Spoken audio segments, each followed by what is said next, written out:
Assembly సాక్షిగా అబద్ధాలు ఆడినారు. Assembly సాక్షిగా చిల్లర వేషాలు వేసినారు. అసెంబ్లీ సాక్షిగా మా మహిళా సభ్యుల్ని మా సభ్యుల్ని అవమానం చేయటానికి, అసెంబ్లీ సాక్షిగా అబద్ధపు ఆడంబర ప్రచారాలు చేసుకోవటానికి, అసెంబ్లీ సాక్షిగా మమ్మల్ని బెదిరించటానికి వాడుకున్నారు తప్పిస్తే ఈ సమావేశాల ద్వారా ఒరిగింది ఏమీ లేదు ప్రజలకు అని చెప్పి మేము భావిస్తూ ఉన్నాం. ఎటువంటి అబద్ధాలు ఆడిరు అసెంబ్లీ సాక్షిగా అంటే మామూలుగా కాదు. సరే, అందరు మంత్రులు అందరు సభ్యులు ఇష్టం వచ్చినట్టు మాట్లాడినారు, చాలా అబద్ధాలు. పోనీ వాళ్ళు సభ్యులే కదా మంత్రులే కదా అనుకుంటే స్వయాన ముఖ్యమంత్రి గారు ఉప ముఖ్యమంత్రి గారు కూడా అబద్ధాలు మాట్లాడినారు.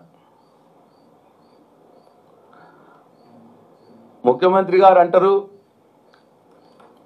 నిండు సభలో సభా సాక్షిగా ఈ కొత్త కాంగ్రెస్ ప్రభుత్వం 30,000 ఉద్యోగాలు ఇచ్చింది అన్న మాట మాట్లాడినాడు. నేను అడుగుతా ఉన్నా ఈ రాష్ట్రంలో ఉన్నటువంటి మేధావి లోకాన్ని, నేను అడుగుతా ఉన్నా,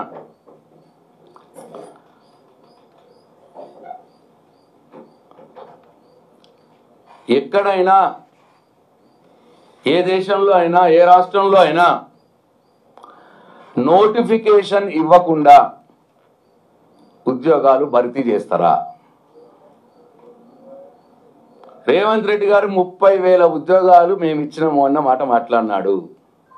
ఆ 30,000 ఉద్యోగాలకు సంబంధించి నోటిఫికేషన్ ఇచ్చినవా?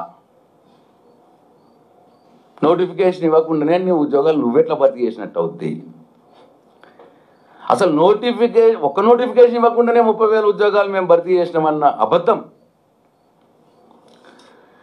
అంటే పోయిన ప్రభుత్వంలో నోటిఫికేషన్లు ఇచ్చి రాత పరీక్ష పెట్టి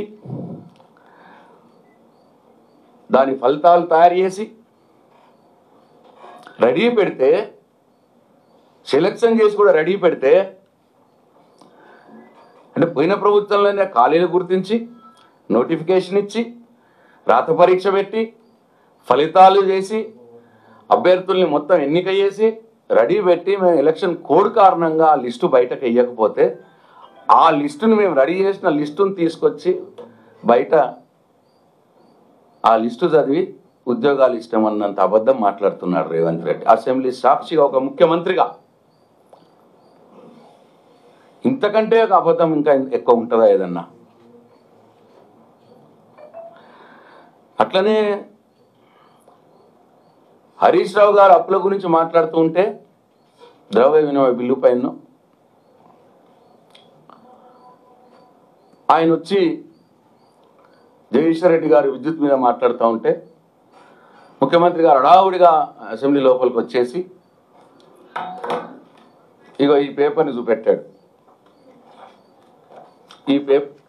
ఇది అధికారికమైన పేపర్, దీన్ని చదివాడు ఆయన. ఇగో ఈ పేరే చదివాడు. దాని ఉద్దేశం ఏంటంటే, ఆయన చెప్పిన ఉద్దేశం ఏంటంటే, గత ప్రభుత్వం కేసీఆర్ గారు వ్యవసాయ మోటార్లకు మీటర్లు పెట్టడానికి ఒప్పుకున్నది, స్మార్ట్ మీటర్లు పెట్టడానికి ఒప్పుకున్నది గత ప్రభుత్వం అని చదివినాడు. ఇదే చదివినాడు ఆయన. ఏం చదివినాడు? Installation of smart meters for all consumers. ఇక గ్రీన్ది పెట్టిన చూడండి, దీంట్లో ఏముందంటే అదర్ దెన్ అగ్రికల్చరల్ కన్జ్యూమర్స్ అని ఉంది. ఈ గ్రీన్ మార్క్ చేసింది, హైలైట్ చేసింది ఇక్కడ అదర్ దెన్ అగ్రికల్చరల్ కన్జ్యూమర్స్. దీన్ని మింగేసినాడు అసెంబ్లీ సాక్షిగా, దీన్ని మింగేసినాడు. ఈ అదర్ దెన్ అగ్రికల్చర్ కన్జ్యూమర్స్ అనే పదాన్ని మింగి ఇది చదివినాడు. ఇది installation of smart meters for all consumers consuming above 500 units month by 31st December 2018 and consumers consuming about 200 units month by 31st December 2019 అని చదివినాడు. అంటే ఏమన్నట్టు, ఈ పదం అదర్ దెన్ అగ్రికల్చర్ కన్జ్యూమర్స్ అని మింగేస్తే అన్నిటికీ మీటర్లు పెట్టమన్నట్టు పెట్టుకున్నట్టు ఒప్పుకున్నట్టు. కానీ ఇక్కడ అదర్ దెన్ అగ్రికల్చర్ కన్జ్యూమర్స్ అనే పదం ఉంది. అంటే అగ్రికల్చరల్ కనెక్షన్లు కాకుండా వేరే వాటికి అని అర్థం మీటర్లు. అవి కూడా పాత మీటర్లు చెడిపోయిన దగ్గర స్మార్ట్ మీటర్లు పెట్టండి అని అర్థం.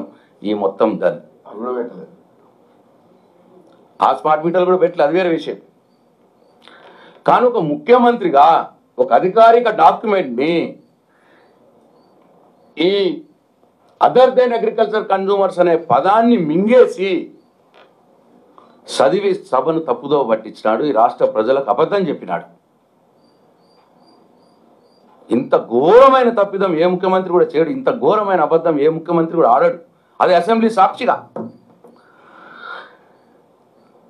అంటే నోటిఫికేషన్ ఇవ్వకుండానే 30,000 ఉద్యోగాలు ఇచ్చినామని ఒక అబద్ధం. అదర్ దెన్ అగ్రికల్చర్ మీటర్స్ అని ఈ పదాన్ని మింగేసుడు ఇంకో అబద్ధం. ఇటువంటి ఘోరమైన అబద్ధాలు ఆడి ఇవాళ సభను పూర్తిగా తప్పుదోవ పట్టించినాడు. ఈ సభను వాడుకున్నాడు ఆయన అబద్ధాలు ఆడటానికి. ముఖ్యమంత్రి గారు ఆయనకు Guinness book of world record ఇవ్వాలి. ఆయనకు అబద్ధాలు ఆడడం ఇంతకంటే పెద్ద అబద్ధాలు ఎవడు ఆడిగా ప్రపంచంలో. అసెంబ్లీలోనే అబద్ధాలు ఆడే ముఖ్యమంత్రి ఈ దునియాలో ఈ మొత్తం ప్రపంచంలో ఎవడు ఉండడు, ఒక్క రేవంత్ రెడ్డి గారు తప్ప. అందుకే నేను రికమెండ్ చేస్తా ఉన్నాను, గిన్నీస్ బుక్ ఆఫ్ వరల్డ్ రికార్డులో ఈ ప్రపంచంలోనే అతి పెద్ద అబద్ధగాడు ఎవరైనా అంటే రేవంత్ రెడ్డి గారి పేరు పెట్టండి అని నేను Guinness book of world record నేను రికమెండ్ చేస్తాను.